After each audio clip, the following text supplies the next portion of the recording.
जीवन के बानी हमारे जिंदा उद्धार करता प्रभु यीशु मसीह के नाम में एक और बार आपके सम्मुख आते हैं खुदावन। प्रभु यीशु मसीह जी, हम खुदावन ज़रूरतमंद लोग हैं प्रभु, और खुदावन प्रभु यीशु मसीह हमारी निगाहें आपकी ओर है प्रभु जी, क्योंकि हम प्रभु यीशु मसीह हमारा ये विश्वास पाया जाता है कि आप सब कुछ करने में सामर्थी हैं खुदावन। आप ओमनीपोटेंट हैं प्रभु खुदावन, आप सब कुछ कर सकते हैं खुदावन। इसीलिए खुदावन प्रभु यीशु मसीह आप ही के सम्मुख अपने सर को झुकाते हैं, और आज खुदावन प्रभु यीशु मसीह आपसे खुदावन प्रभु जी हम चाहते हैं प्रभु जी कि हमारी ज़रूरतों को अपने भंडार से पूरा करें प्रभु खुदावन। आपसे विनती प्रार्थना है प्रभु यीशु मसीह जी कि आप प्रभु जी मेरठ की कलीसिया में बेदारी को बहुत आयत से भेजें खुदावन। एक एक भाई एक एक बहन प्रभु यीशु मसीह आपकी आत्मा से भर जाए प्रभु खुदावन। आपसे विनती है प्रभु यीशु मसीह, जो भी प्रार्थनाएं चाहे शारीरिक भी क्यों नहीं है खुदावन, मेरे भाई बहन लेकर आए हैं प्रभु खुदावन। प्रभु यीशु मसीह अपने मुंह को खोलकर आपको खुदावन चढ़ाएं प्रभु खुदावन। प्रभु जी आपका रहम बहुत आयत से चाहता हूँ जी प्रभु यीशु मसीह, चाहता हूँ खुदावन कि आप हमसे बोलें और बातचीत करें, हमें एक कॉन्टेस्ट दें प्रभु यीशु मसीह जी, ताकि हम प्रभु यीशु मसीह उसमें होते हुए खुदावन आपके सम्मुख आ सकें प्रभु यीशु मसीह जी, अपनी प्रार्थनाएं आपके सम्मुख चढ़ा सकें खुदावन। हम में से प्रत्येक की सहायता बड़ी मदद करें खुदावन प्रभु जी। हमारा खुदावन प्रभु यीशु मसीह जब आप वचन यहाँ पर खोलते हैं प्रभु खुदावन, होने पाए कि वो इस तरीके से आज खुले प्रभु यीशु मसीह कि हम खुदावन उसमें अपने आप को देख सकें खुदावन। आपका रहम चाहते हैं प्रभु यीशु मसीह के नाम मांगते हैं, सुनेंगे। आइए मेहरबानी से निकालेंगे यहोशू की पुस्तक और उसका 10वां अध्याय।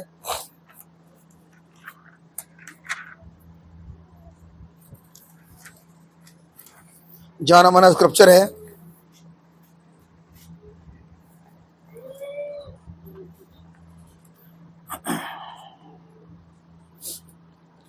और उसकी 12वीं आयत से पढ़ूंगा, और जहां इस प्रकार लिखा है, उस समय अर्थात जिस दिन यहोवा ने अमोरियों को इजरायलियों के वश में कर दिया, उस दिन यहोशू ने यहोवा से सारे इजरायलियों के देखते इस प्रकार कहा, दुआ नहीं करी, कहा गिड़गिड़ाया नहीं, कहा हे सूर्य तू गिबोन पर, और हे चंद्रमा तू अयलोन की तराई के ऊपर थमा रहे।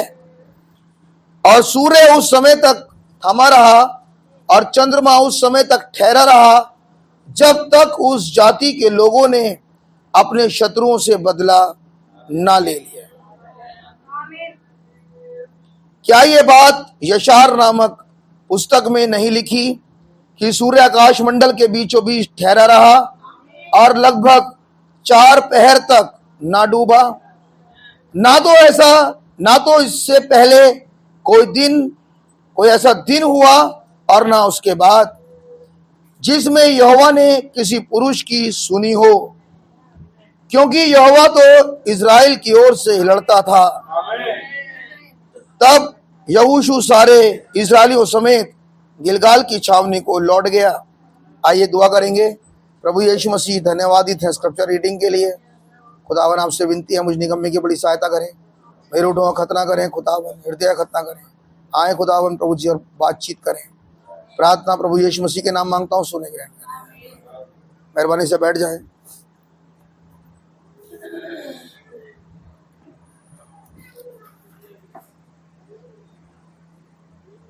प्रभु यीशु मसीह के नाम में भाई बहनों को शालोम कहता हूँ। खुदावन का नाम बहुत मुबारक हो एक और बार, प्रभु के बहुत महान विचार के लिए, उसके अनुग्रह के लिए। सच बात है कि हमारे पास ज़रूरी है कि हर मीटिंग में आने से पहले खुदावन से डीलिंग होना, उसके विचार के संग आना ज़रूरी है, क्योंकि अगर हम बिना विचार के आगे यहाँ बैठ जाते हैं मेरे भाई मेरी बहन, आपको कोई लाभ नहीं होगा। अच्छा है कि जब भी आप मीटिंग्स में आए आप खुदावन से दुआ करें, खुदावन से प्रार्थना करें कि खुदावन आपके हृदय से बातचीत करें। मैं डायरेक्ट संदेश में जाऊंगा ताकि कुछ बातों को आपके संग देख सकूं, और मैं खुदावन का बड़ा धन्यवाद करता हूं। आज सुबह जब संदेश मैंने उठाया, खुदा का धन्यवाद हो। पैराडॉक्स जाने पिछले कितने हफ्ते से मैं चाहता था कि ये संदेश आपके बीच में रखा जाए, लेकिन बस वही वाली बात है, खुदावन की मर्जी नहीं थी। और आज सुबह जब मैंने ढूंढा तो खुदा का धन्यवाद हो ये मुझे मिल गया। और मैं कुछ बातें आपके साथ इसमें देखना चाहता हूँ। भैया ज़रा कोई मेरी मदद करें और निकालें यहोशू की पुस्तक और उसका पहला अध्याय।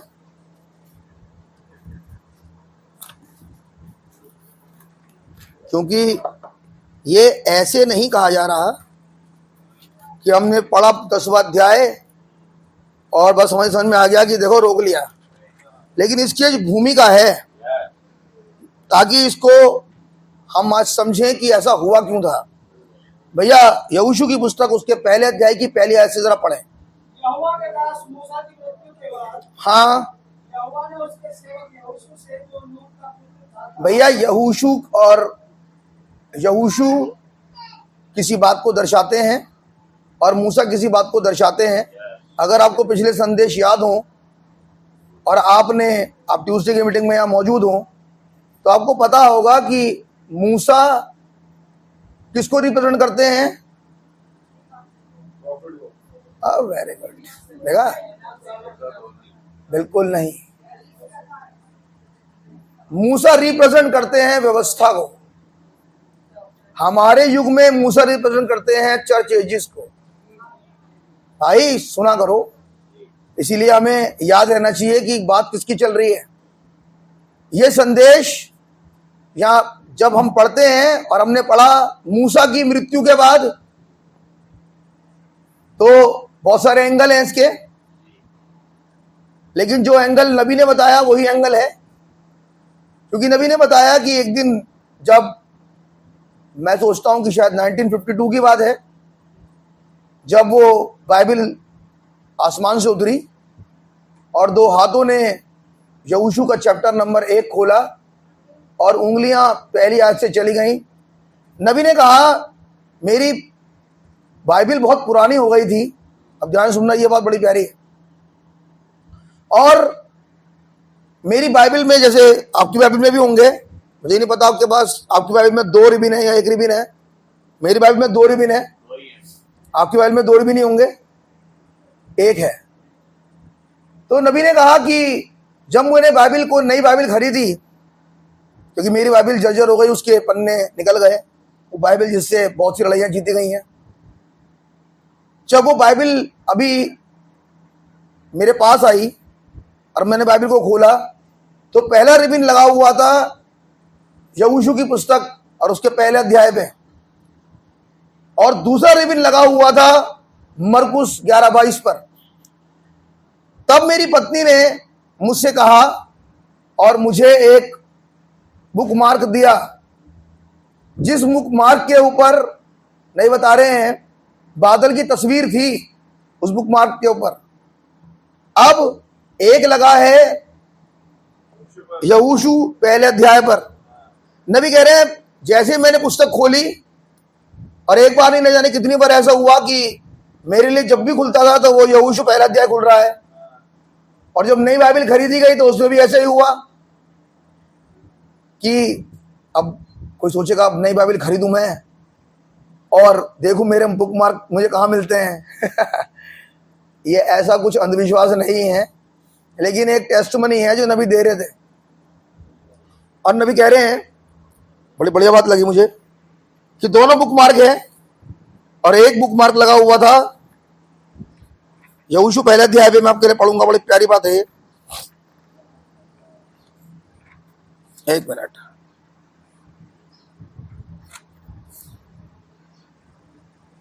यस। और अभी मुझे एक नई बाइबल दी गई, और आश्चर्य की बात है कि मैं अंधविश्वास करने वाला नहीं हूं। मुझे आशा है कि आप यकीन करेंगे कि एक अंधविश्वास नहीं। जब यह बाइबल मुझे दी गई तो 2 छोटे मार्कर लगे थे, छोटे रिबिन्स।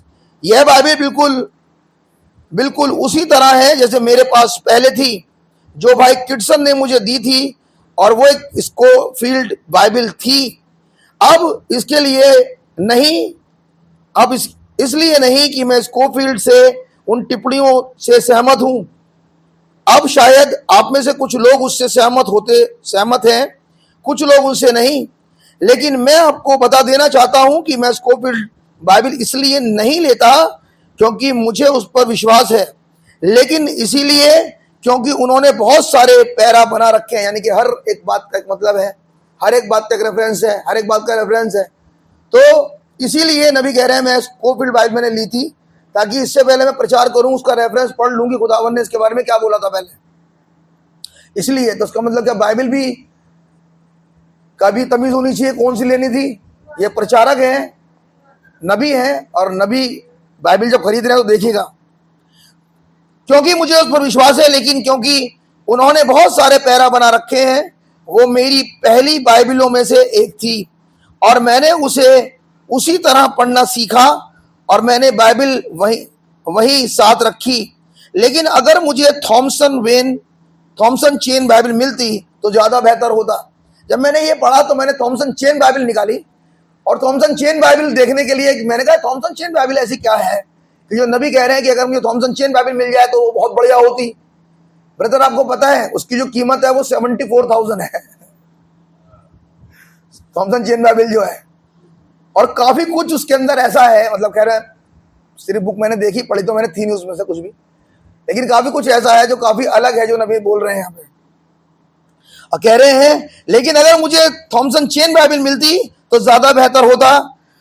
मुझे इस विषय के लिए वचन थॉमसन चेन के रेफरेंस में जल्दी मिल जाते हैं। नबी कह रहे हैं जैसा मैं प्रचार करता हूं, जो तरीका मेरा प्रचार करने का है बिल्कुल वही तरीका है, वही रेफरेंसेस हैं, वही पैरे हैं जो थॉमसन चेन बाइबल के अंदर दिखाई देते हैं मुझे, जो तरीका है। नबी कह रहे हैं इसलिए मैं चाहता हूं कि मेरी मदद, मतलब बाइबल में वो लूं। अब अगली बात, लेकिन जब मैंने बाइबल खोली तो मैंने तो उससे पहला छोटा रिबन था। वो एक बड़े आश्चर्य की बात है कि वो रिबन वही था जहां सुलेमान ने खुदावन के मंदिर को स्थापित किया था। तो पहला है वहां पे, मैंने गलत बोला था, यहां पर है पहला वहां पर जहां पर सुलेमान ने मंदिर स्थापित किया, एक रिबन वहां रखा है। आगे सुनिए, और खुदावन की इतनी महिमा थी कि उस बिल्डिंग में उसकी शकीना ग्लोरी के कारण याजक लोग सेवा टहल नहीं कर सके। अगली डोर जहां हैदर नबी वापस आया, नबी कह रहे दोनों की दोनों चीजें ऐसी हैं जो बाइबल के अंदर रखी गई, और दोनों का संबंध एक बिल्डिंग से था और दोनों का संबंध एक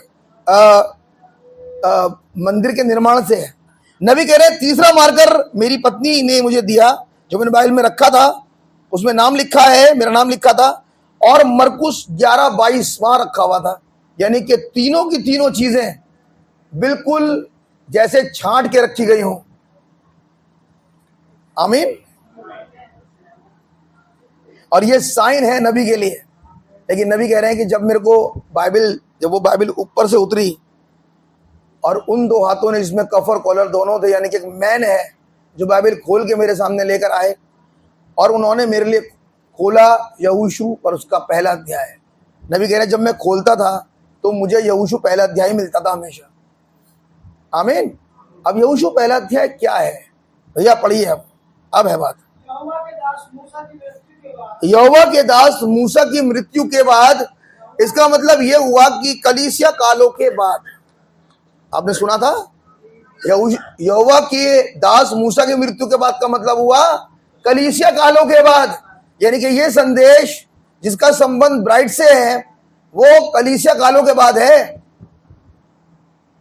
समझ में आ रही बात? हाँ भैया, आगे। यहोवा ने उसके सेवक यहोशू से, हाँ, जो नून का पुत्र था, कहा मेरा दास मूसा तो मर गया मेरा दास मूसा तो मर गया है। इसलिए आपको हाँ, कमर बांध, यानी कि जब कलीसिया काल गुजर गए, सातों के सातों कलीसिया काल ओवर हो गए, तब कह रहे हैं कि मेरा दास मूसा तो मर गया, लेकिन अब तू कमर बांध। कमर बांध मतलब कलीसिया काल के बाद का संदेश, कलीसिया काल के बाद का संदेश। यहां पर एक कैच है वैसे, अगर आपको मिला हो अभी तक, किसी ने शायद पकड़ ली हो बात, चलिए नहीं पकड़े तो बता देता हूं। मूसा के जमाने में नबी ने एक बात बोली है। मूसा के जमाने में जो ये विपत्तियां डाली जा रही थी मुंह से बोले गए शब्द के द्वारा, यह है कैच। और उस समय बैल और बकरों का लहू था, सुना होगा आपने, वहां बैल और बकरों का लहू था। लेकिन इस युग में हम बैल और बकरों के लहू के नीचे नहीं हैं। हम सबसे पावरफुल लहू के नीचे हैं। इससे पावरफुल लहू कोई नहीं है। हम उस मेमने के, उस खुदावन के लहू के नीचे हैं। अब अगर बैल और बकरों के लहू के नीचे मुंह का बोला गया संदेश घट सकता है, तो जो यीशु मसीह के लहू के नीचे खड़ा हो वो क्या कुछ नहीं कर पाएगा। नबी ने कहा जोशुआ, ये जो नाम है एक्चुअली में ये नाम है जीसस, यहोशू। हाँ, इब्रानियों में अगर आप पढ़ोगे तो वो योशुआ है, एक्चुअली वो नाम है जीसस। वो सेवकाई शुरू हो रही है कलीसिया काल के बाद। तो कलीसिया काल के बाद फिर सेवकाई किसकी शुरू हो गई ब्रदर? मैंने कहा भी एक कैच है, पता नहीं लोग पकड़ पाते नहीं पकड़ पाते हैं। मैंने कहा मेरे भाई मेरी बहन आप थोड़ा ध्यान से सुना करो। मूसा बैल और बकरों के लहू के नीचे बोल रहे हैं और घट रहा है, बोल रहे हैं और जैसा कह रहे हैं वैसा हो रहा है। जिसमें खुदावन ने कहा कि मैं तेरे मुंह के संग होकर बातचीत करूंगा, और जैसा कह रहे थे वैसा होता चला जा रहा है। अब नबी ने कहा जोशुआ का मतलब होता है जीसस। अब एक सेवकाई है जो मूसा के बाद है, तो मूसा के बाद सेवकाई फिर किसकी है? ये है कहने का मतलब। अब कौन काम बात करेगा? अब बात करेगा यीशु मसीह। आमीन। अब कह रहा है इसके लहू के नीचे क्या कुछ नहीं होगा। आमीन। अब क्या सेवकाई है तो सुनिए, पढ़े भैया आगे, जल्दी जल्दी पढ़े थोड़ा। मेरा दास मूसा मर गया। अगर आज की तारीख में कहूं तो कलीसिया काल तो समाप्त हो गए हैं, कलीसिया काल तो खत्म हो गए हैं, लेकिन ये बात वहां पर है जहां पर, अब मैं थोड़ा पर्सनल जा रहा हूं, वहां पर जहां पर चर्च का तौर तरीका खत्म हो गया है। इसका मतलब कहीं चर्च का तौर तरीका है अभी, वहां के लिए बात नहीं चल रही ब्रदर, नहीं, बात वहां चल रही है जहां पर जिसमें खुदावन का तरीका शुरू हो गया है, जहां पर खुदावन का तरीका शुरू हो गया। इसका मतलब ये उन लोगों के लिए बात है जहां पर खुदावन ने चुने हुओं को उनकी कमीशन दे दी। अब चुने हुओं को जिनके पास कमीशन है खुदा की, अब उसके लिए खुदावन का आदेश है। क्या बोल रहे हैं खुदावन? क्या संदेश है उनके लिए? इसीलिए अब तू उठ। अब नबी ने बोला, फिर से एक बार नबी ने कहा, दो प्रॉफिट, दो महान संदेशवाहक, दो महान प्रॉफिट एक युग में एक साथ काम नहीं करते हैं, एक को जाना पड़ेगा। जब तक वो पहला वाला नहीं जाएगा दूसरा वाला काम कभी नहीं कर सकता। मूसा क्यों गए? क्योंकि एक सेवकाई थी जिसका इंतजार था। जो सेवकाई अभी आनी बाकी थी वो सेवकाई कलीसिया कालों में नहीं थी, वो कलीसिया कालों में घटी नहीं थी। वो सेवकाई, उस सेवकाई का इंतजार कर रहे थे भाई ब्रहणम, जो अभी होनी थी, अभी हुई नहीं थी। वो 7 दूतों का झुरमुट अभी आया था नहीं, अभी 7वीं मोहर खुली नहीं थी, लेकिन उसके 7वीं मोहर खुलने से भी पहले बहुत आश्चर्यजनक काम हो रहे थे। आपको पता नहीं क्या? 7वीं मोहर खुलने से भी पहले बहुत कुछ काम ऐसे हो रहे थे जो मैं सोचता हूं कि बहुत अधिक खुदावन काम कर रहे थे उस समय। आपको उसके बाद नहीं हुए, उसके बाद भी हुए। आप में से कितनों को पता है कि गिलहरियां बनाई गई पुस्तक खुलने से पहले? पता है आपको ये बात? ये पुस्तक खुलने के बाद की बात नहीं है। कोई कहे भैया पुस्तक खुली और उसके बाद नबी ने कहा और उसके बाद गिलहरी बन गई, ऐसा नहीं हुआ। गिलहरियां पुस्तक खुलने से पहले बनाई गई। आप कहोगे भैया कैसे कह रहे हो? जिस पैराडॉक्स मैसेज को मैं पढ़ रहा हूं, नबी ने कहा कि ये वाली बात जब मैं सोच रहा था कि इससे पहले वो गिलहरियां बनाई जाती और इसके बारे में सोच रहा था, तो ये संदेश आया मेरे पास मरकुस 11:22, और उसके बाद गिलहरियां बन गई। वो बनी है ब्रदर पुस्तक खुलने से पहले। पुस्तक उतर रही है 1962 में, शायद 60 में, माफ करें 60 में उतर रही है, जिसमें 2 हाथ उतर रहे हैं। और उतरने के बाद वो बता रहे हैं और गिलहरी तो पहले बन गई। आश्चर्यजनक काम तो पहले हो रहे हैं उस सेवकाई में। लेकिन एक बात है जोशुआ कमीशन में, जिस जोशुआ कमीशन को खुदावन ने आगे बढ़ाया उस कलीसिया काल के बाद, उसमें एक चीज है जिसको आप पढ़ेंगे भैया, पढ़ें।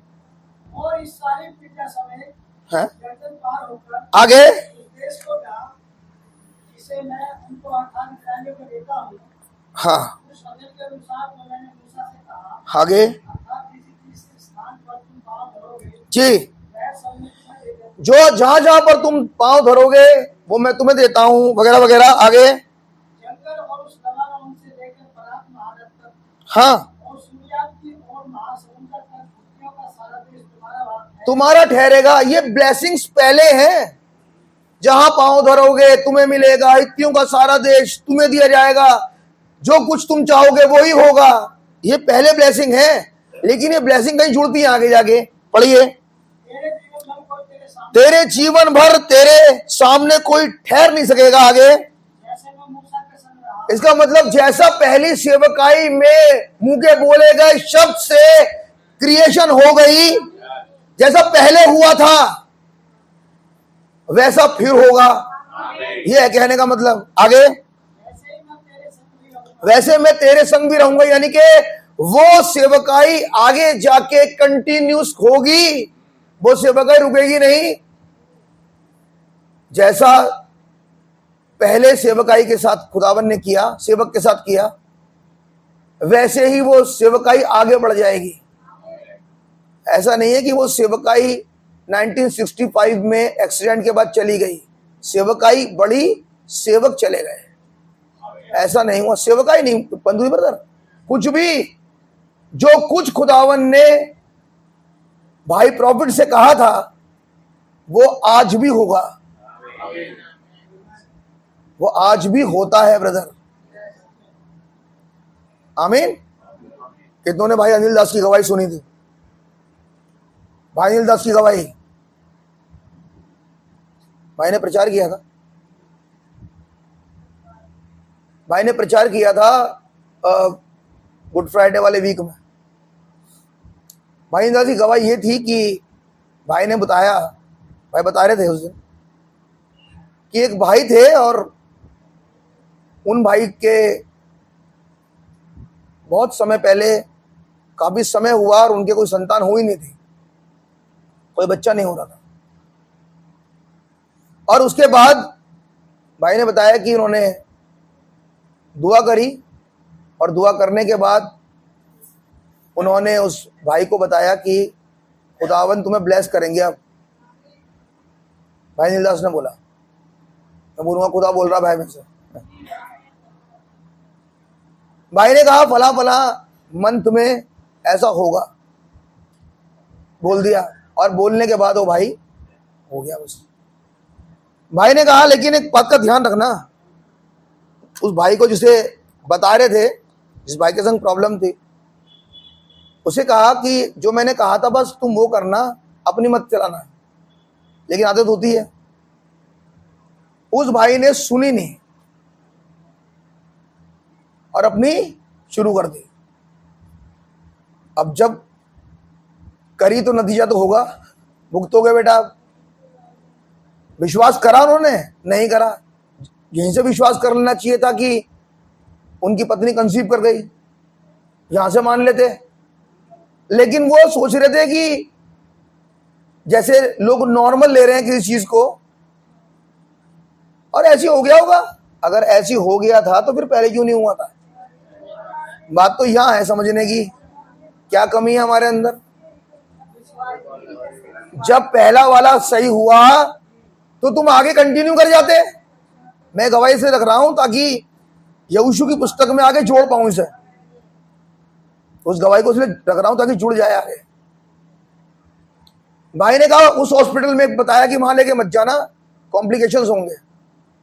लेकिन बस आदमी की अकल उन्हें सुनी नहीं उस भाई ने, और वो किसी और हॉस्पिटल में जो भी जगह थी वहां ले गया। कोई बात नहीं। खैर जब वो बच्चा पैदा हुआ तो उस बच्चे के यहां पर करपटी में छेद था इतना, और डॉक्टर ने कहा कि इसको भी रखना पड़ेगा। और काफ़ी टाइम लगेगा। उसके बाद देखो क्या होता है, क्योंकि जिस जगह पर छेद है प्रॉब्लम हो सकती है। डॉक्टर साइंस या मेडिकल साइंस जो क्या चाहे वो कहे। नबी भाई कहने लगे कि मैंने 12 बजे की दुआ करी, हाँ ये बताया 12 बजे की दुआ करी, और 12 बजे की दुआ के बाद तो बच्चा पैदा हो गया। और उसके बाद 2-3 घंटे उस भाई ने फ़ोन करा भाई अनिल दास को कि ब्रदर वो बच्चा हुआ तो है लेकिन ये प्रॉब्लम है। भाई अनिल दास ने पूछा तुम कहाँ हो, तो उसने कहा मैं फलां फलां जगह पर हूँ। भाई अनिल दास ने कहा मैंने तुमसे मना करा था ना, तुम मत करना, ऐसा प्रॉब्लम आ जाएगी तुम्हारे साथ।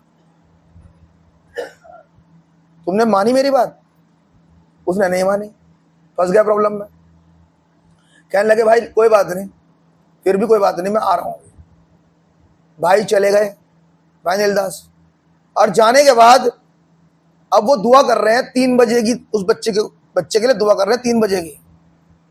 और 3 बजे जब दुआ कर रहे हैं, और डॉक्टर पहले कह चुका है नर्सरी में रखा जाएगा, ऐसे बच्चा छोटा है और ये सब प्रॉब्लम इसके साथ है, पता नहीं कैसे हील होगा ये सब, उसके लिए दुआ कर रहे हैं। और दुआ करने के बाद नबी भाई कह रहे हैं कि जैसे मैंने दुआ खत्म करी, और दुआ खत्म करने के बाद मैं गया और मैंने कहा भैया बच्चा कहाँ है? उन्होंने कहा बच्चा आईसीयू में है, डॉक्टर का विजिट होने वाला है। ये लोग दुआ करने के बाद बाहर खड़े थे। अनिल दास भाई ने उससे कहा, वो भाई बड़ा परेशान था। परेशान होने की बात ही है, इतना छोटा बच्चा है। भाई अनिल दास ने कहा तुम परेशान मत हो, खुदा है भरोसा तो करो। ये सिर्फ लेसन था उसके लिए, उस भाई के लिए। कोई बात नहीं, दुआ हुई। और उसके बाद 3 बजे की दुआ होने के बाद जब डॉक्टर का एक विजिट होता है बीच में शाम वगैरह का, जब वो डॉक्टर विजिट करने के लिए अंदर गया तो वहां पर छेद नहीं था।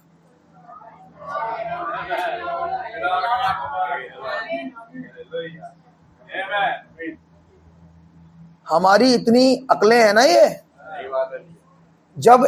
जब मिनिस्ट्री कह रही है मत करो, या मिनिस्ट्री कह रही है इसे करो, तो मेरा कहने का मतलब है भाई मान लो, क्योंकि खुदावन कहां से बात करे तुमसे? भाई खुदावन तुमसे कहां से बात करेंगे? अपने ऑफिस से बात करेंगे, वो आपसे डायरेक्ट बात नहीं करेंगे, वो अपने ऑफिस से बात करेंगे। अब जब तुम्हारा पहला वाला चीज सही हो गई कि हाँ ऐसा हुआ है और ये वाला काम तो हो गया, तो अब विश्वास कर लो। अब जो उसने कहा था मान लो। बात समझ आ रही है? तो खुदावन यहोशू से कह रहे हैं कि तेरे जीवन भर तेरे सामने कोई ठहरेगा नहीं, हित्तियों का सारा देश मैं तुझे देता हूं, और जैसा मैं मूसा के संग था वैसा मैं तेरे संग भी होऊंगा। तो जो कुछ घटा है नबी के जमाने में, अगर तुम चाहते हो कि तुम्हारे जीवन में वो घटे, अगर तुम चाहते हो वो ब्लेसिंग आगे जाके कंटिन्यू करें, अगर तुम चाहते हो कि तुम भी प्रार्थना करो और खुदावन तुम्हारी सुने, तो तुम्हें वो करना पड़ेगा जो खुदा का कलाम बताता है। बात समझ में आ रही है ना? वो तुम्हें कितने उल्टा दिखाई दे और तुम्हारी अकल कितनी सुधरी भी हो, अपनी अकल की मत सुनना, बिल्कुल अकल की मत मानना, अकल तो मरवा देगी। सुनना वही संदेश ने कहा था। आमीन। नबी ने संदेश में, जिस संदेश का नाम है हमें इस व्यवस्था को ऐसी पूरा करना है, धार्मिकता को ऐसी पूरा करना है, नबी ने बताया उस भाई के बारे में जिसके ऊपर दुष्ट आत्मा चढ़ जाती थी, और उसने कहा कि जैसे ही दुष्ट आत्मा अब की बार आए इसकी शर्ट उतार के आग में जला देना, दुष्ट आत्मा निकल जाएगी। अकलमंद क्या सोचेगा? अकलमंद क्या सोचेगा? शर्ट जलाने से दुष्ट आत्मा निकलती है, लेकिन ये तो नबी ने कहा है। कैसे मानना संदेश? मैं यहां बता रहा हूं, आज मेरठ की कलीसिया बता रहा हूं कैसे मानना संदेश। एक गवाही दी उस भाई की और एक ही नबी की गवाही सुनो। उसने कुछ नहीं करना, जैसी दुष्ट आत्मा इसके ऊपर चढ़े इसकी शर्ट खींचना और आग में जला देना, और ये दुष्ट आत्मा फिर कभी नहीं आएगी। नबी ने कहा कि जैसे ही वो भाई तो खैर बाहर था, और उसके भाई के ऊपर दुष्ट आत्मा जैसे आई, उसकी पत्नी ने तुरंत उस शर्ट को खींचा और आग लगा दी, और उसके बाद दुष्ट आत्मा फिर कभी नहीं आई। कोई अकलमंद सोचेगा कि ऐसे हो सकता है? भाई ऐसे ही होता है। तुम्हें तरीका कितना उल्टा दिखाई दे, तुम्हारा तरीका नहीं चलता, तरीका चलेगा खुदा का। आमीन। पढ़ी हुई आगे, जैसे मैं मूसा के संग रहा। मूसा का मतलब सुनो सुनो, भूलना नहीं। मूसा का मतलब जैसा पुस्तक आने से पहले बहुत कुछ हो रहा था, कलीसिया कालों में मैंने बहुत कुछ किया। एक बच्चा जिसका पैर दूसरे पैर से छोटा था और नबी दुआ कर रहे हैं, और एक भाई ने बहुत धीरे से आंख खोली और वो पैर बराबर हो गया। प्रार्थना खत्म नहीं हुई, प्रार्थना की आमीन जब होगी जब पैर बराबर हो जाएगा। और नबी ने जैसे आमीन कहा उससे पहले पैर आ चुका था। जैसा मैं मूसा के साथ था।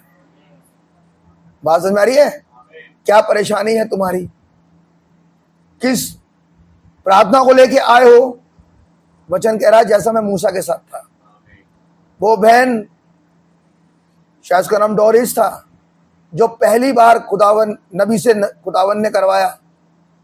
वो जो काफी दिनों की बीमार थी और नबी के पास एक काम था, लोगों का पानी काटना था।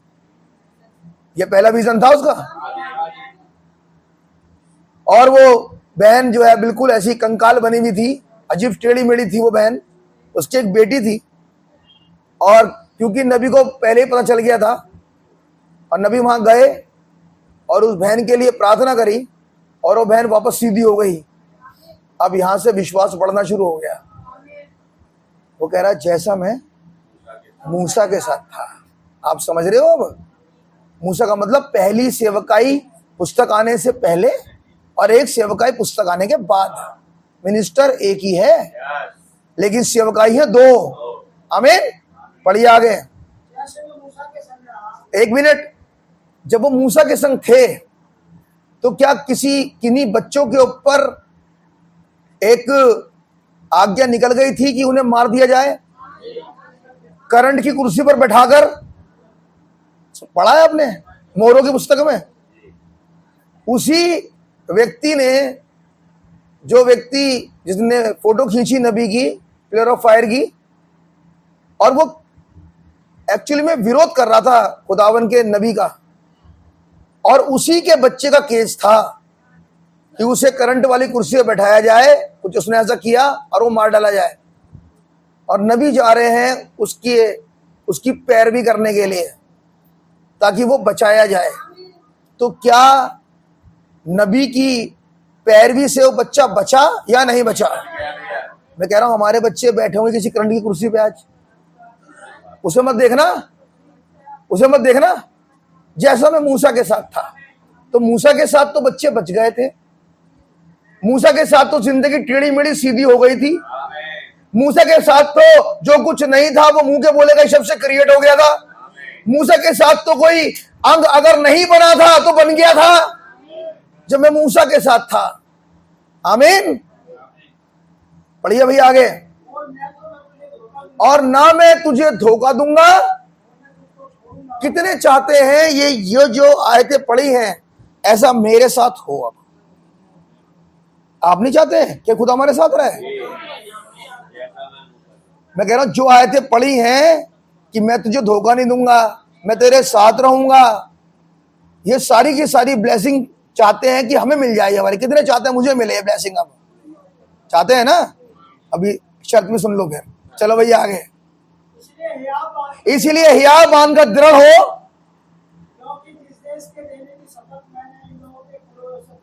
क्या खुदा झूठ बोलते हैं? क्या खुदावन शपथ खाएं और शपथ खा के बदल सकते हैं? मनुष्य बदलता है ब्रदर, खुदा नहीं बदलते ब्रदर, खुदा नहीं बदलते। भाई एक हाथ यहीं पर रखना और इब्रानियों की पुस्तक निकाले मेहरबानी से।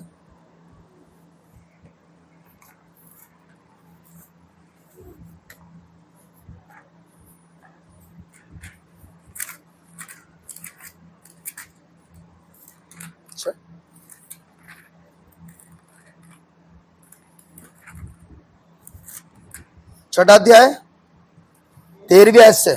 छठा अध्याय 13वीं आयत से। हाँ, जब शपथ खाने के लिए किसी को अपने से बड़ा नहीं पाया, तो इसका मतलब जब यहोशू से बात कर रहे हैं तो किसकी शपथ खा रहे हैं? अपनी। जब अपने से बड़ा किसी को नहीं पाया तो अपनी शपथ खाकर कहा क्या? मैं सचमुच तुझे बहुत आशीष दूंगा। और आशीष क्या है? जो आप अभी पढ़ रहे हो वो है आशीष। मैं वो वाली आशीष तुझे दूंगा। कब? कब दूंगा आशीष? भैया आगे। और तेरी संतान को बढ़ाता जाऊंगा। यहां संतान का बढ़ाना का मतलब एक के बाद एक के बाद एक के बाद एक के बाद 10, 12, 15 बच्चे पैदा हो गए, ये बात नहीं चल रही। एक फिजिकल संतान का बढ़ना भी है और एक है उस संतान में खुदा का बढ़ना। यह जरूरी है। केवल औलाद पैदा नहीं होती है, उसमें खुदा बढ़ रहा है। अब जिसमें खुदा ही नहीं बढ़ रहा, मैं कहूंगा क्या है वो संतान? फिर वो क्या संतान है? जानवर से अधिक तो है नहीं। अगर कोई खुदावन के वचन की इज्जत ना करे, आप क्या सोचते हो ब्रदर? कोई खुदावन के मीटिंग की इज्जत ना करे, क्या है वो खुदा के सामने? कहते रहो तुमने खुदावन को क्या समझा?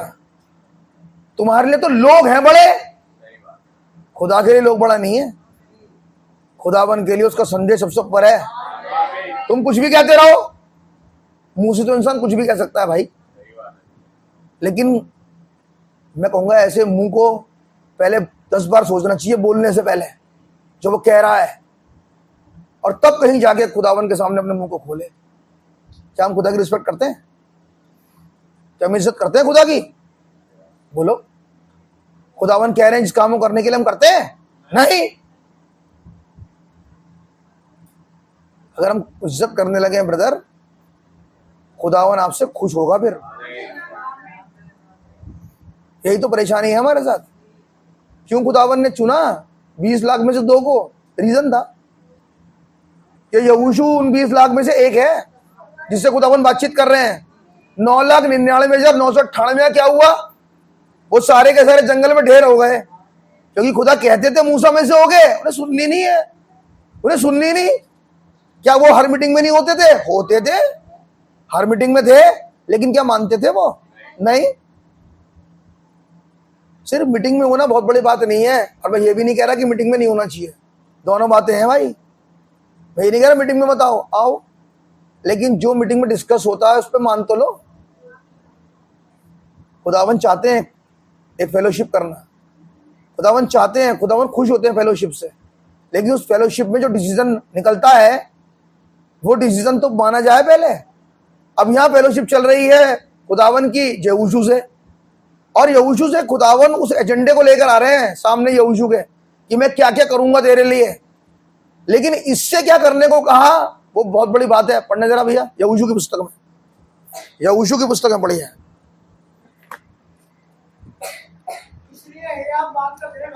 हाँ हाँ, उसका अधिकारी तू, यानी कि तेरे पास ये कमीशन है कि तू इसे करेगा। आमीन। आगे। हाँ हाँ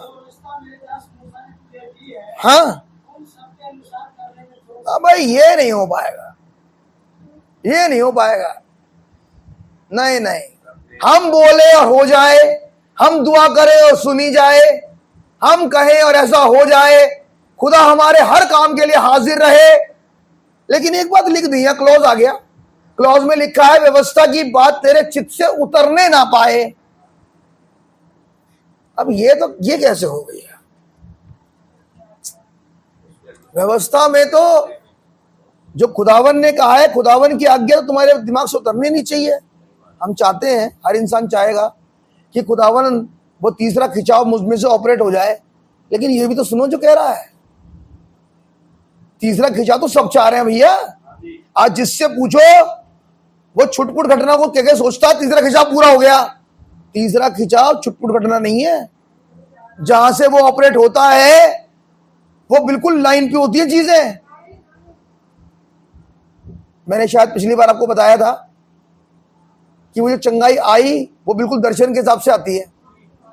तीसरा खिंचाव पूरा उसी की जिंदगी में हो रहा है जो खुदावन के साथ लाइन में खड़ा है, वो संदेश की लाइन में है। अब तुम सोचो संदेश की लाइन में, मैं कहूंगा भाई आप नहीं, कोई बात मत सोचे कि संदेश की लाइन में तो मैं हूं नहीं, अपनी अपनी चलाऊंगा और तीसरा खिंचाव मुझ में से पूरा हो, भाई नहीं होगा। आपका दिल टूट सकता है ये मेरे कहने से आज, लेकिन मैं बिल्कुल साफ साफ कह रहा हूं, नहीं होगा पूरा। क्योंकि इसके लिए तो खुदावन ने कहा व्यवस्था की तो बात तेरे चित्त से उतरने ना पाए। अब व्यवस्था की बात चित्त से उतरने से पहले चढ़े तो पहले पता तो हो नबी ने क्या बोला है, किसके अनुसार करने में चौकसी करनी थी, जो मूसा ने कहा था, जो संदेश ने कहा है उसके कहने के अनुसार चौकसी करनी है। मैं आपको बताऊं, आप ये नहीं कर पाओगे, नहीं कर पाओगे। क्यों नहीं कर पाओगे? तो उसके पीछे एक रीजन है। जब ये सेवकाई ऑपरेट हो रही है मूसा में से, तो केवल वही ऑपरेट हो रही है जिसका आगे ऑर्डिनेशन है। मेरी बात समझ में आ रही है? कुछ कह रहा हूं यहां से, वो वहीं ऑपरेट हो रही है जो ऑर्डिनेशन है। और जहां पर इसका ऑर्डिनेशन मतलब हो गया कि खुदावन का आत्मा उतर गया। अब वो आत्मा जो मूसा पर था, अब वो आत्मा वो कमीशन के रूप में आ गया यीशु के ऊपर। सेम है, सेम आत्मा है, लेकिन ये ऑपरेट वहीं होगा जो ऑर्डिनेशन है। उसे नहीं कहना पड़ेगा मैसेज से दाएं बाएं मत चलो, उसे नहीं कहना पड़ेगा मीटिंग अटेंड करो, उसे नहीं कहना पड़ेगा संदेश सुनो, उसे नहीं कहना पड़ेगा अपने शारीरिक कामों और खुदावन में बैलेंस बनाओ, नहीं कहना पड़ेगा ब्रदर। वहां नहीं कहना पड़ता। कारण क्या है? कारण है खुदावन का आत्मा। अब जब आगे बढ़े तो वो आत्मा जो खुदावन यीशु मसीह में है, होली गोस्ट, वो आ गया चेलों में। उन्हें क्या करना पड़ा? कितनी किताबें रटनी पड़ी, कितनी आयतें हिफ्ज करनी पड़ी, तो पता लगेगा एक भी नहीं। लेकिन क्योंकि खुदावन ने उन्हें उस आत्मा के लिए आगे चुन रखा है, इसीलिए उन्हें कुछ भी करने में जोर लगाना नहीं पड़ रहा, नहीं लगाना पड़ रहा। क्यों? क्योंकि उन्हें चुना हुआ था उस काम करने के लिए, नहीं लगाना पड़ रहा। तो मैं वहीं से बोलूंगा, क्या यहोशू को व्यवस्था की पुस्तक के अनुसार चलने के लिए जोर लगाना पड़ता है? नहीं, नहीं लगाना पड़ता। उसे याद नहीं करना पड़ता मुझे अब क्या करना चाहिए, क्योंकि वो आत्मा तो उसी में ही है। आत्मा उसे, गॉड ब्लेस यू बेटे, आत्मा तो पहले बता देगा उसे क्या करना है। अब वाला एक्शन जो अगला होगा उसे पहले से मालूम है, क्योंकि वो वही आत्मा है जो आत्मा प्रॉफिट में था। ये तीसरा खिंचाव आपने सुना होगा, ये तीनों के तीनों खिंचाव हमारे नहीं है, भाई ब्रैनम के हैं, हमारे नहीं है। ये उस आत्मा को, उस मिनिस्ट्री को खुदावन ने दिए। तीसरा खिंचाव हमारा नहीं है, भाई ब्रैनम का है। तीसरे खिंचाव के हम बेनिफिशियरी होंगे अगर वो आत्मा हम में होगा। कोई तरीका नहीं है, कोई तरीका नहीं।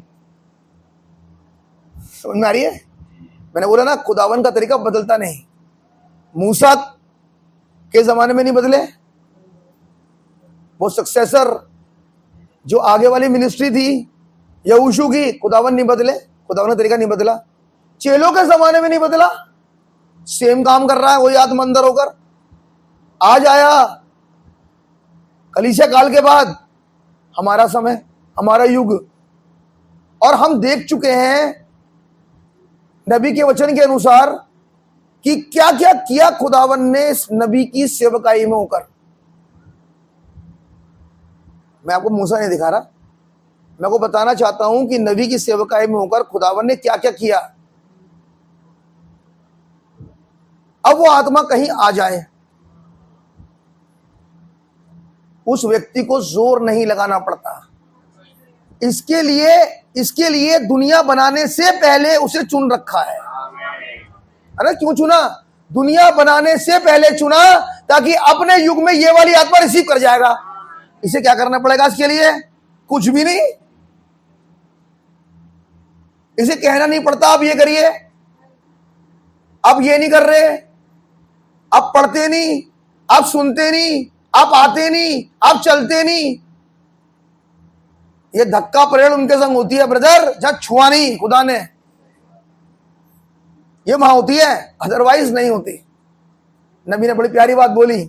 नबी ने कहा होली घोस्ट अपने लोगों में से होकर अपना जीवन जीता है। नबी की बात है ब्रदर, ये नबी ने बोला है। नबी आप ये क्यों कह रहे हैं? मेरे में होकर जी रहा था, मैंने अपने अंदर जीते हुए देखा है, इसीलिए स्टेटमेंट को दे रहा हूं मैं। ये कह रहे हैं नबी। आप मेरी बात समझ पा रहे हो? अब कह रहा है अगली बात पढ़िए, क्या लिखा है और उससे मैं तो दाहिने मुड़ना भैया? एक आयत ऊपर जाना जरा। इतना हो कि तो यह बांधकर और बहुत दृढ़ होकर जो व्यवस्था मेरे दास मूसा ने तुझे दी है, हाँ, उन सबके अनुसार करने में चौकसी करना। मैं पूछूंगा क्या यहोशू चौकसी करेगा? अब यहोशू चौकसी करेगा? यहोशू हियाव बांधेगा? या वो आत्मा जो उसमें अंदर है वो चौकसी कर रहा है, वो हियाव बांध रहा है, वो दृढ़ है? अरे ब्रदर, करने वाला वो बैठा अंदर, ओमनीपोटेंट, सर्व सामर्थी खुदा, वो चला गया अंदर। यहोशू दिख रहा है, लेकिन करने वाला कोई और है ब्रदर, क्योंकि इसे इसके लिए चुना गया था। आप मेरे साथ हैं? आज ये ओडेन होली घोस्ट आज के लिए चुना गया है, जो सर्व सामर्थी है, संपूर्ण खुदा। इसे करने में चौकसी करना। आगे, और उससे न तो दाहिने मुड़ना और उससे ना तो दाहिने मुड़ना। और न बाएं, अरे वाह, क्या अगर हम कितनी भी कोशिश करें फिर भी दाएं बाएं तो हो ही जाता, नहीं ऐसा होता? अरे उन्हें आज बाएं चले गए, अरे भैया फिर आए माफी मांग रहे घुटने पे, फिर कहा दाएं हो गए, संदेश से हल्का सा बाईपास करने की कोशिश कर रहे हैं। क्या ऐसा नहीं होता? हाँ होता है। लेकिन एक्चुअली में ब्रदर, मेरे भाई मेरी बहन, ये ऐसा इसलिए हो रहा है अभी, पवित्र आत्मा मिला है आपको, ऐसा नहीं मिला, लेकिन अभी वो संपूर्ण तौर पे नहीं आया आपके पास, संपूर्ण नहीं है अभी, मिला है। ऐसे नहीं पवित्र आत्मा नहीं आपके पास है, लेकिन दाएं बाएं सिर्फ इसलिए है कि अभी वो आत्मा फुलनेस में नहीं है। लेकिन ब्रदर, अगर मेरे अंदर आत्मा होता तो फिर तो मैं दाएं बाएं होता ही नहीं। फिर आप फुलनेस में और इसमें हाफ में ऐसे क्यों कह रहे हो? मैं ब्रदर इसीलिए कह रहा हूं कि आत्मा आपके पास है, क्योंकि वही जो आत्मा मिला हुआ है, जब आप गड़बड़ करते हो तो आपको रुलवाता है, बाद में आपको कायल करता है, आपसे माफिया मंगवाता है। इसीलिए होली घोस्ट है आपके पास। लेकिन जहां नहीं है वहां एहसास भी नहीं है। तो वो जो थोड़ा सा मिला हुआ है पवित्र आत्मा, वो आपको रियलाइज कराता है कि आपने गलती कर दी। आप मेरे साथ हैं? अब यहां से पता लगता मिला तो है, लेकिन अभी फुलनेस में अब मिला हुआ है, तो जो मिला उसके लिए खुदा का धन्यवाद हो। आप मेरे साथ हैं? पढ़िए आगे। और उससे ना तो दाहिने मुड़ना। आगे, अब जहां जहां तू जाएगा, आमेन। यानी कि क्या ये काम, कुछ शारीरिक काम भी होंगे जो सफल हो जाएंगे, ये खुदावन के लिए कुछ आत्मिक काम भी होंगे सफल हो जाएंगे। इसका मतलब क्या? सब कामों में जहां तू जाएगा, तेरा काम, किसी का काम हो ना हो, तेरा काम तो होगा। मैं किसी और, जैसे मान लो भी खुदावन कह रहे हो, मैं किसी की और बात कर ही नहीं रहा, लोगों के संग क्या हो रहा होगा, लेकिन तेरे संग ऐसा नहीं होगा। तेरे संग एक स्पेशल केस है, तेरे संग ऐसा नहीं होगा। लेकिन तेरे लिए जरूरी है कि तेरे पास पहले बेटा पवित्र आत्मा हो। ये इंपॉर्टेंट बात पहले है, तुझे इस चीज का एहसास होना बहुत जरूरी है। ये होली घोस्ट का होना बहुत जरूरी है। इससे ना दाएं होना ना बाएं होना।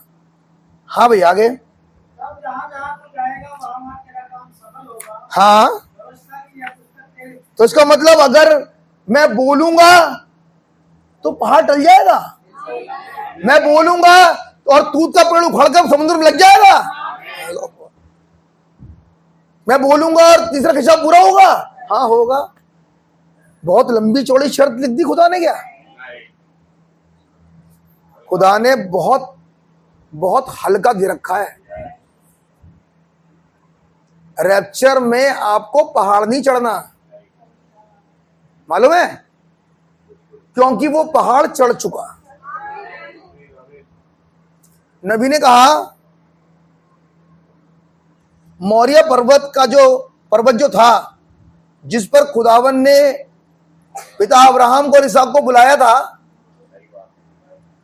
वो 90 मील का था। 90 मील जानते हैं? 135 किलोमीटर। 135 किलोमीटर चढ़ना था अब्राहम को पैदल। गधा, वो जो लोग थे वो तो पीछे छोड़ दिए, और लड़का और पापा 135 किलोमीटर चढ़ गए ऊपर। नबी कह रहे इतना बूढ़ा आदमी क्या चढ़ सकता है? नहीं, लेकिन कोई था जिसने कहा था वहां जाना है। आपने सिर्फ इतने तो चाहा कि जब खुदावन ने कहा है तो मैं ये करूंगा। अब मदद आपकी खुदावन करेंगे। अब ये काम कैसे होगा भूल जाओ, अब करेंगे खुदावन, क्योंकि आपने करा खुदावन के वचन के अनुसार। आमीन। अब सुनिए नबी क्या कह रहा है।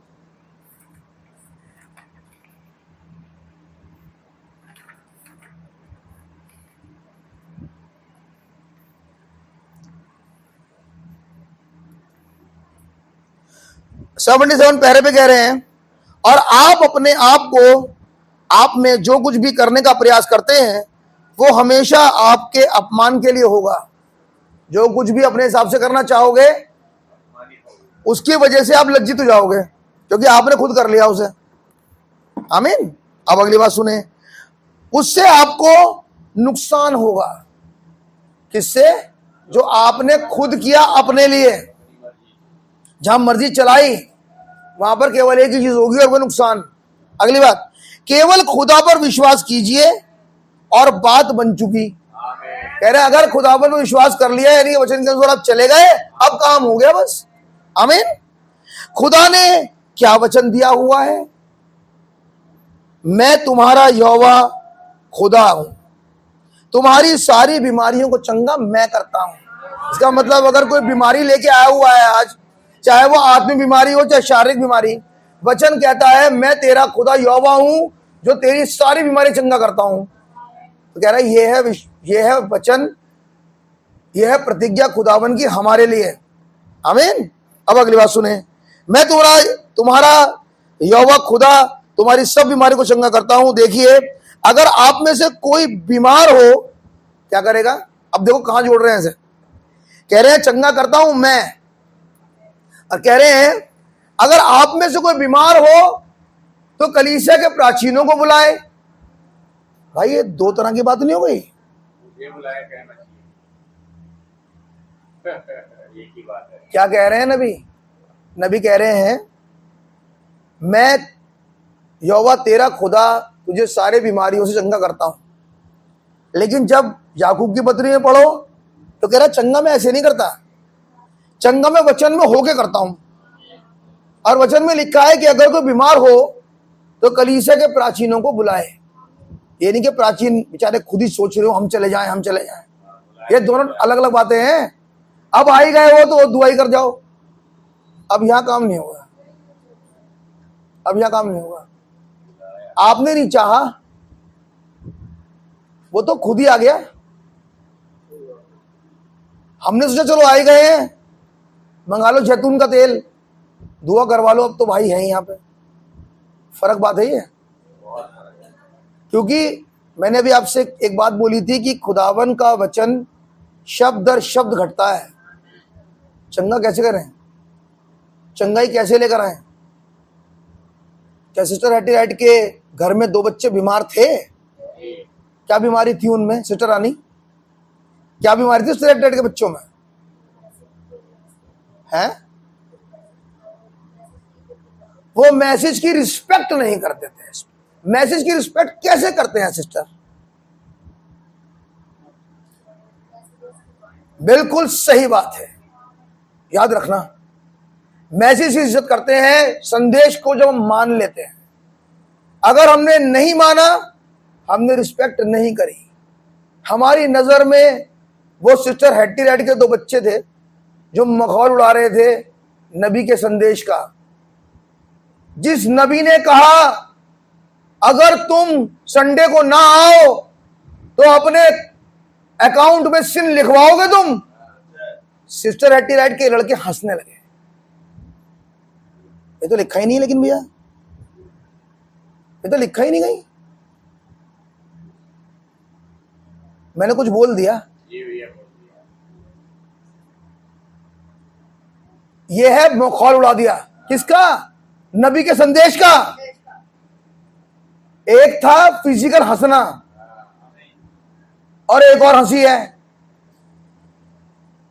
जबकि नबी ने बोला था।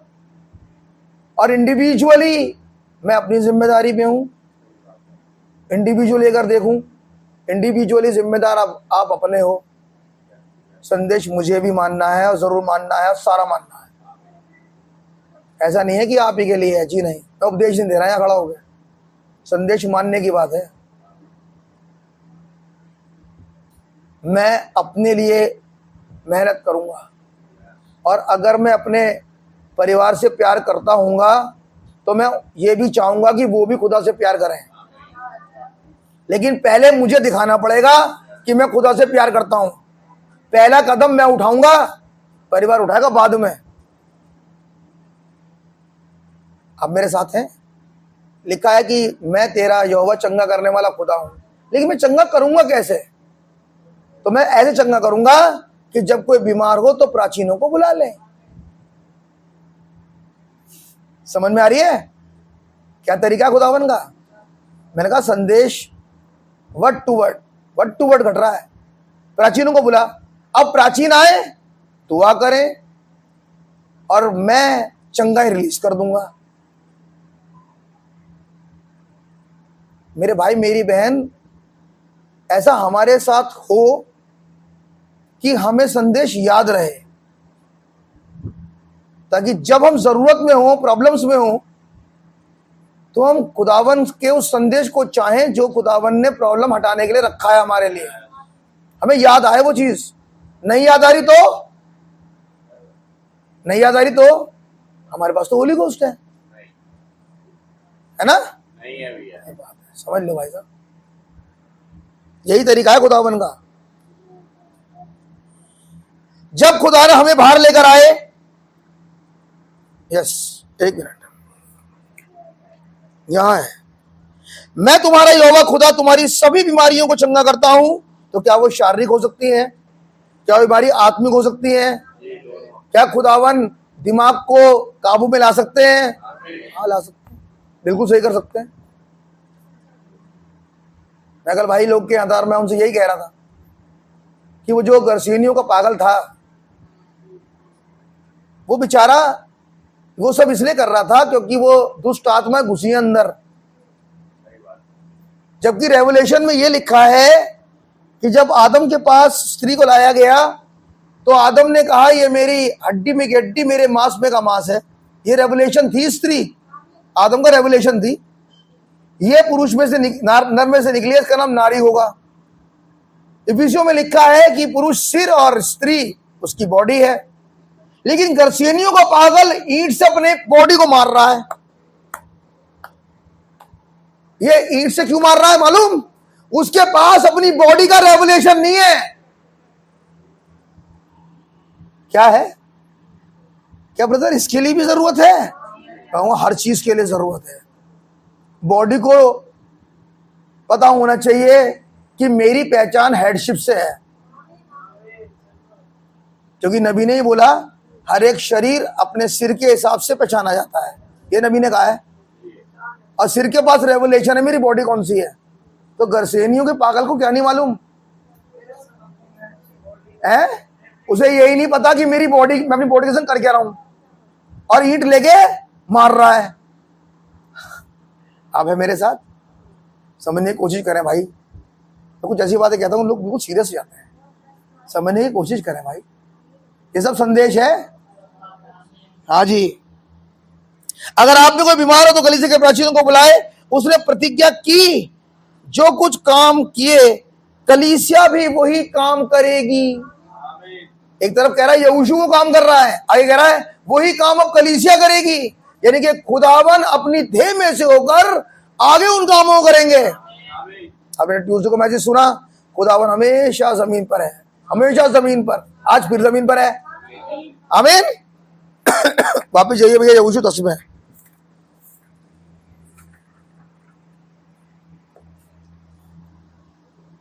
जल्दी से। जब यरूशलेम के राजा हाँ सैनिक ने सुना कि यहोशू ने भैया 12वीं आयत, 12वीं आयत 10वें की 12वीं आयत पढ़िए। समय अर्थात जिस दिन यहोवा ने एमोरियों को हाँ, इस्राएलियों के वश में कर दिया, यानी कि ये वो समय था जब वो एमोरी इजरायलियों के वश में हो गए। मैं आपसे पूछूं, आज वो जितनी दुष्ट आत्मा फिजिकली इजरायलियों के पीछे लगी थी, क्या वो आज उसके वश में हो रही है कि नहीं हो रही? भैया मैं आज की युद्ध की बात कर रहा हूं, चल रहा है अब। वो जो प्रॉब्लम चल रही थी हमास, ईरान, ये धीरे धीरे क्या हो रहा है? कब्जे में हो रही है किसके? जिस समय, अब पकड़ना यहां पर कैच है, जिस समय खुदावन इजरायलियों के वश में उन दुष्ट आत्माओं को जो चारों तरफ है कर रहा है, उसी समय बोलकर सूरज रोका जा रहा है।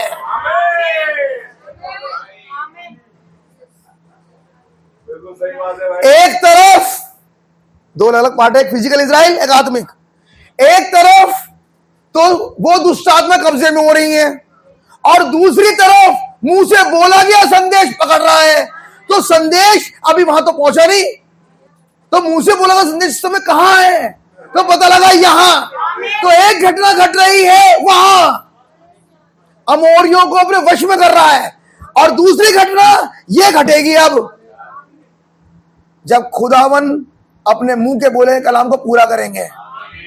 लेकिन ये हो कब रहा है? जब एक युद्ध है, एक युद्ध के समय यह बात घट रही है।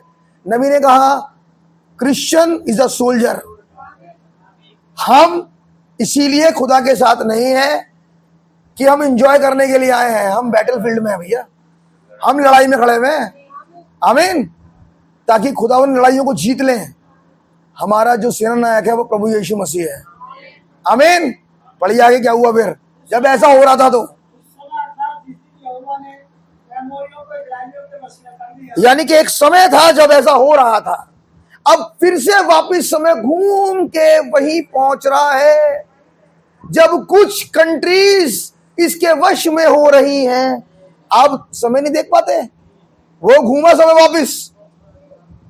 और एक तरफ खुदावन की प्रतिज्ञा पूरी हो रही है, और नबी ने कहा जब स्क्वीज आएगा watch the third pull then. एक तरफ स्क्वीज चल रहा है अन्य जातियों में, और एक तरफ एक लड़ाई में कुछ कंट्रियां कोई कब्जे में ले रहा है। आप मेरे साथ हैं? पढ़ के ऐसा लग रहा है, अगर देखें ये एक ही जगह हो रहा है लेकिन खुदावन काम को दो तरफ दिखा रहे हैं इस समय। एक तरफ कब्जे में करवा रहे हैं, और एक तरफ मुंह के बोला गया शब्द घटेगा। तो फिर यहोशू 10 कौन से समय घटना हो गई ब्रदर? आज की। ये है प्रेजेंट वर्ड। पढ़िए आगे क्या हुआ फिर आगे। उस दिन यहोशू ने यहोवा से इस्राएलियों के देखते इस प्रकार कहा। नबी ने कहा, ध्यान से सुनिए, ये कब हुआ? नबी ने कहा 117 नंबर पैरे पर, सूर्य अस्त हो रहा था, पूरी तरीके से भी हुआ नहीं था, शाम का समय, धीरे धीरे सूर्य अस्त होने का क्या मतलब हुआ? धीरे धीरे धीरे धीरे खुदा लोगों को छोड़ रहा है। धीरे धीरे खुदा अपनी अनॉइंटिंग को हटा रहे हैं। धीरे धीरे संदेश ट्रांसफर हो रहा है। ये वो समय था जिस समय सूर्य अस्त हो रहा था। शाम की रोशनी बाकी थी। अब है, अब नबी कह रहे हैं सूर्य अस्त हो रहा था। अगले दिन तक यदि उन राजाओं को समय मिल जाता, वो सब एकत्रित हो जाते हैं और वो कई मनुष्यों को निश्चय खो देता। क्या है मन में, क्या है मन में रोकने की वजह से? लाइट क्यों रोक रहा है यहोशू? क्योंकि बहुत से ऐसे हैं कि अगर अगला दिन एक और मिल गया तो मर जाएंगे। वो कह रहा है कि अगर अगला दिन लड़ाई फिर से हुई तो ये सारे के सारे राजा एक काउंसिल में आ जाएंगे। यानी कि जो अगला दिन था इस सूर्य अस्त से बाद का, वो काउंसिल का समय था। उस काउंसिल के समय आने से पहले कि लोग मारे जाएं, एक शाम का संदेश है जिसमें एक लड़ाई चल रही है। उस दिन को, फ्राइडे का जो आ रहा है उसको मत समझो बेटा, एक दिन आने वाला है। अगर नहीं उड़े तो ये राजा, ये चल रहे ना राजा, ये सारे के राजा मिलके तुम्हें मार देंगे। यहोशू कह रहा है मैं ऐसा होने नहीं दूंगा। मैं उस दिन के आने से पहले थोड़ी देर के लिए इस सूरज को रोक रहा हूं। क्या हो रहा है हमारे साथ है? खुदावन ने ऑलमोस्ट रोक दिया, ऑलमोस्ट रोक रखा खुदावन ने, ताकि लड़ाई जीती जाए, ताकि वो राजा चढ़ाई कर ना पाए। नबी ने कहा वो शाम तक इतने थक गए थे राजा जिन्हें मारा यहोशू ने, वो इतने थक गए थे, अगर वो अगले दिन उठ जाते, रेस्ट कर लेते रात को, तो अगले दिन स्ट्रेंथ होके आते सामने और स्ट्रांग होके आते। लेकिन उन्हें मारना जरूरी था इस समय। आप मेरे साथ हैं? मेम्फिस की बहन ने जहाज को रोक दिया, है ना? जो जहाज उड़ा चला जा रहा था, जिस जहाज में उसकी प्रार्थना जारी थी, नबी ने कहा खुदावन ने उसके लिए एक स्क्रिप्चर खोला। वो थी तो बहुत गरीब बहन बेचारी, नीग्रो स्त्री थी, बहुत गरीब थी, और उसके पास एक ही बेटा था। उसने अपनी हालत को मिलाया शुनेमन से। इसहाक ने पूछा छुरी है, लकड़ी है, आग है, कुर्बानी कहाँ है? स्त्री ने कहा लड़का ये, शुनेमन में, एलिया कहाँ है? खुदावन ने कहा बिल्कुल सही, मैं एलिया का जहाज खराब कराता हूं। खुदावन ने एलिया का जहाज खराब करवा दिया। मेम्फिस में जहाज उतर गया। एक लड़ाई चल रही है। लड़ाई ये थी, बहन ने कहा मैं इस बात से परेशान नहीं हूं कि ये मर रहा है, मैं इस बात से परेशान हूं ये लॉस्ट है। अगर ये मर गया ऐसी हालत में तो ये नरक में उतर जाएगा। मैं सोचता हूं न जाने कितनों के पास ये विजन होगा आज। अगर अपने घर की हालत में जाओ तो न जाने कितनों के पास ये विजन होगा। मेरे भाई अगर ये विजन है तो मैं कहूंगा आज उस विजन के लिए खुदा से दुआ करना। तुम्हें खुद दिखाई दे रहा है घर में दुष्ट आत्मा नाच रही है, लेकिन हमारे पास अभी तक ये विजिटेशन नहीं है कि हम उस दुष्ट आत्मा को हटे, हम इसके लिए दुआ करें। घर में बच्चे, परिवार दुष्ट आत्मा कब्जों में है, लेकिन अब तक थॉट नहीं आ पा रहा। इस बहन के पास था। इस बहन ने कहा मर जाइए कोई दिक्कत नहीं, लेकिन अभी ये लॉस्ट है। जब उसने ऐसा कहा, भाई ब्रह्म ने कहा बहन पहले आप दुआ तो आप ही करो। पहले मौका मिला उस बहन को जिसको खुदावन ने कहा था उस एलिया के बारे में, और भाई ब्रह्म ने उसके बाद दुआ करी। वचन में लिखा है कि वो लड़का बचा किस तरीके से? केवल शारीरिक चंगाई नहीं मिली उसे, खुदावन ने उसे प्लेस किया अपने वचन में, और इसे कहा गया ये बच गया। हमने क्या सोचा बीमारी चली गई, बुखार ठीक हो गया, सिर दर्द जाता रहा, कैंसर चला गया, हम तो ठीक हो गए। उसने कहा नहीं, मेन बात है बचाव की। क्या खुदावन ने तुम्हें चुन लिया? वो लड़का क्योंकि जब रेलवे स्टेशन पर मिला नबी को, तो नबी से कहा, भाई पास्टर, मुझे खुदावन ने बचाया और आज मैं कलीसिया में एक डीकन हूं, मैं कर रहा हूं खुदावन की सेवा। यहां से पता लगा खुदावन ने सब बचा लिया। दर्शन था, दर्शन पूरा हो गया ब्रदर। आप मेरे साथ हैं? अब सुनिए अगली बात। सूर्यास्त हो रहा था और अगले दिन यदि राजाओं को समय मिल जाता तो वो एकत्रित हो जाते और वहां कई मनुष्य को निश्चय खो देता। अब आप समझ गए कौन सा वाला सूर्य अगले आने वाला था, कौन सी वाली दिन अब एक और आने वाला है जिसमें वो राजे इकट्ठा होंगे और इकट्ठा होने के बाद बहुतों को मारेंगे।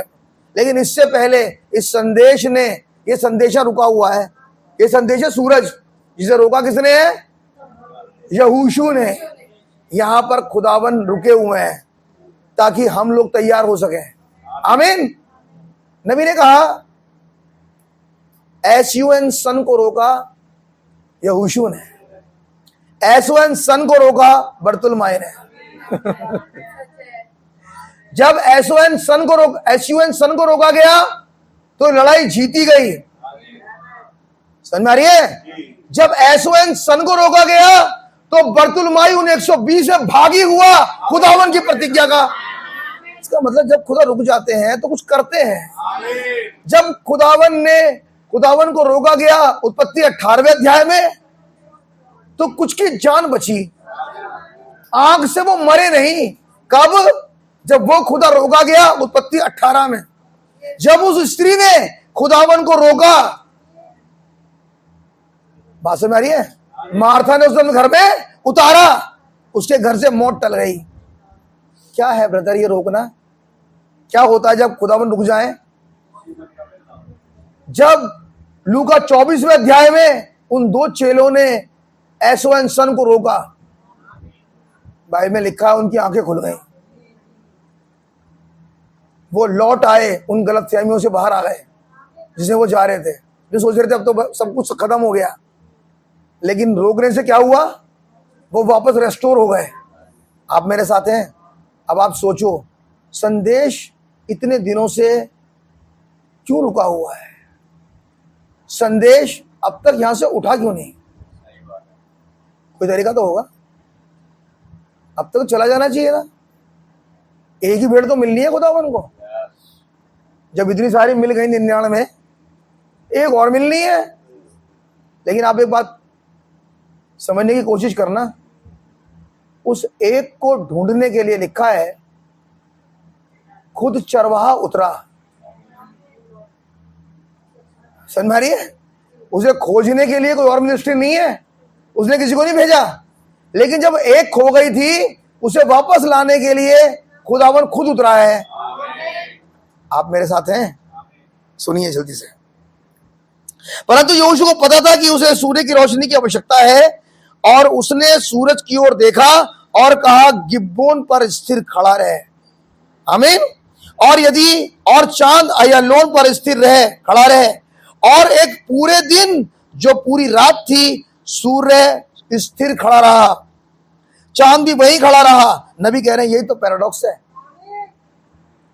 कि उसने कहा और ऐसा हो गया। क्या ये पैराडॉक्स मेम्फिस में नहीं घटा? क्या यही वाला पैराडॉक्स मेरे भाई हमारे युग में नहीं घट रहा? नबी कह रहे हैं अगर नूह के जमाने की बात करें, और नूह जो प्रचार कर रहे थे कि बारिश होगी, और वचन कह रहा कभी हुई नहीं। कोहरा उठता है, भूमि सिंचती है, फसल बढ़ती है, कुछ नहीं होता, बारिश होती नहीं कभी भी। लेकिन खुदावन पैराडॉक्स का खुदा है।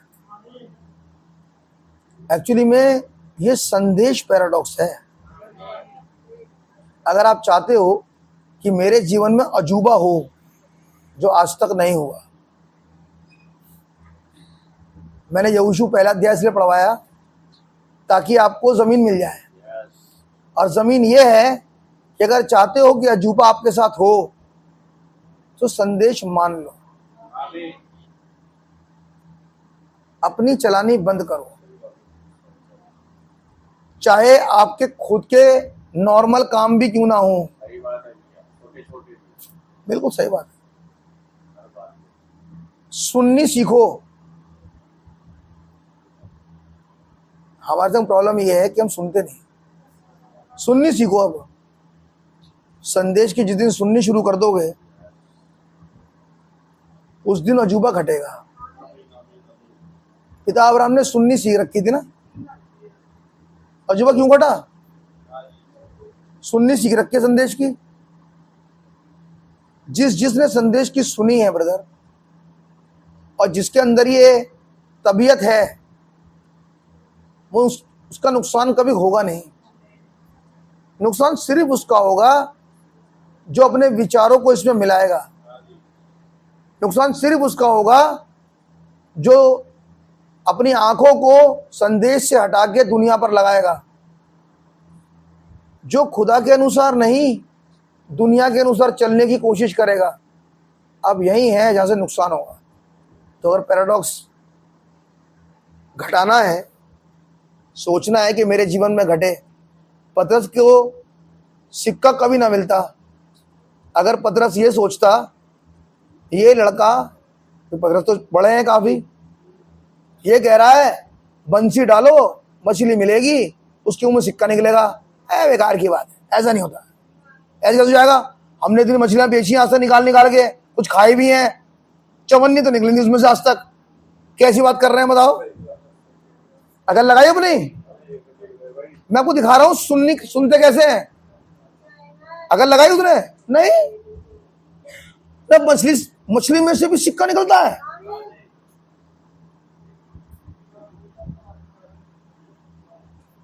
संदेश, जिस दिन संदेश की सुननी शुरू करोगे, यहोशू की जो मिनिस्ट्री एक्चुअली में ब्रदर, पवित्र आत्मा की मिनिस्ट्री क्या है? जब वो मिनिस्टर आप में से करेंगे, आप सुनना शुरू कर दोगे। उस दिन से यहां से पता लगेगा कि मेरे को खुदावन ने होली घोस्ट दे रखा है। आपकी चलनी बंद, आपके विचार खत्म। ऐसा हो सकता है और ऐसा भी हो सकता है और ऐसा भी हो सकता है, मतलब कुछ नहीं हो सकता।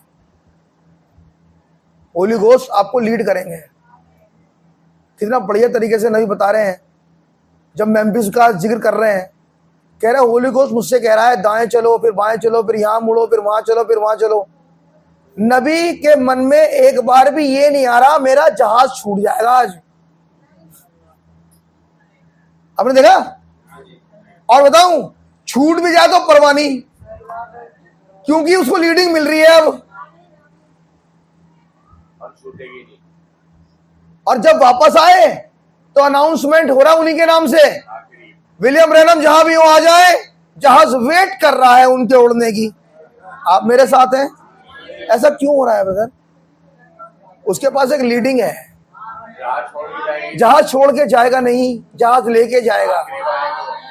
जोड़ूं और जैसा मैं मूसा के साथ था, जैसा जहाज ने उसे नहीं छोड़ा, जैसे खुदा ने उसे 6 डायमेंशन पर उसका सब कुछ सुरक्षित दिखाया, जैसा उसने उसके दुश्मन को विजन में दिखा के कहा तेरा दुश्मन मारा गया, जैसा उसे दिखाया वैसा मुझे भी दिखाएगा।